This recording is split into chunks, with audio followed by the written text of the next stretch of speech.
Le 24 mars 1603, Élisabeth Ier, surnommée la Reine Vierge, s'éteint. Elle laisse derrière elle un royaume florissant, une Angleterre presque impériale, mais aussi une grande question sans réponse. Qui prendra sa place ? Élisabeth, ne s'étant jamais mariée, ne laisse aucun héritier direct. Ses cousins, les Stuarts, attendent patiemment leur tour, et avec eux, une nouvelle ère pour l'Angleterre se profile. Mais les tensions sont palpables. Dans cet épisode, plongeons dans les derniers jours de la dynastie Tudor. Une dynastie marquée par des luttes internes, des pressions internationales et un secret bien gardé.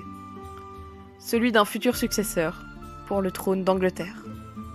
Bienvenue dans Derrière le trône.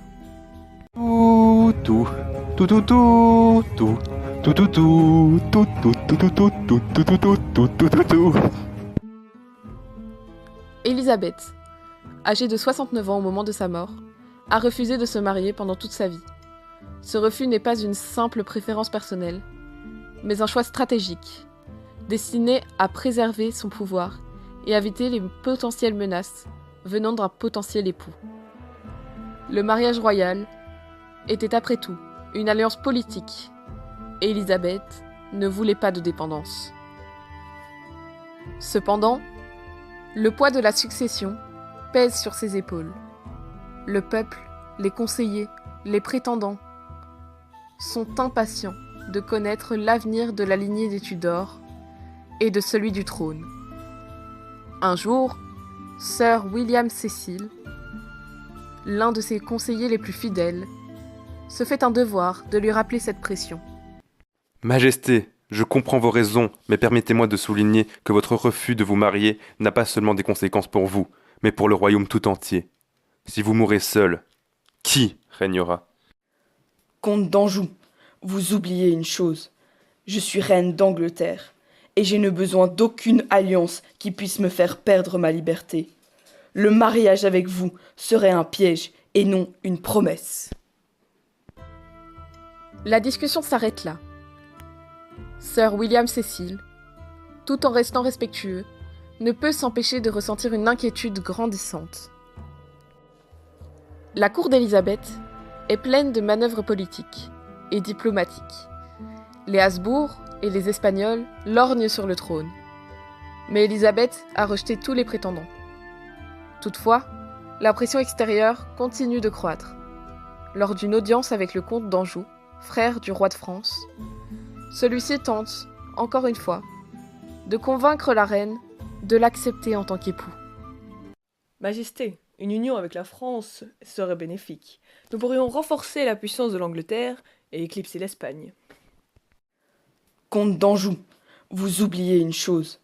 Je suis reine d'Angleterre, et je n'ai besoin d'aucune alliance qui puisse me faire perdre ma liberté. Le mariage avec vous serait un piège et non une promesse. L'entretien terminé, elle laisse son prétendant sans réponse.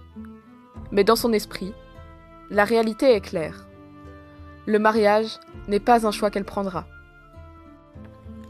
La reine, vieillissante, tombe malade. Les courriers se multiplient, mais Élisabeth ne répond plus aux questions qui s'accumulent sur sa succession.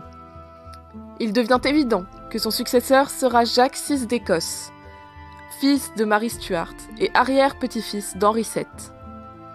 La cour se divise entre ceux qui acceptent ce fait et ceux qui restent loyalistes aux Tudors.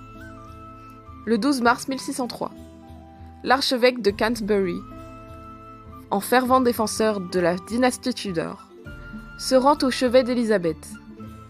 Après des mois d'agonie, il prend la parole, espérant encore obtenir une réponse. Majesté, nous vous supplions de nommer une succession. Votre silence inquiète l'Angleterre. Vous êtes la dernière Tudor. Jacques, il doit régner. C'est la fin de ma lignée. Le prélat reste silencieux, ému, conscient que l'avenir du royaume repose désormais sur un Stuart. Lorsque Jacques VI d'Écosse prend enfin le contrôle du trône d'Angleterre, sous le nom de Jacques Ier,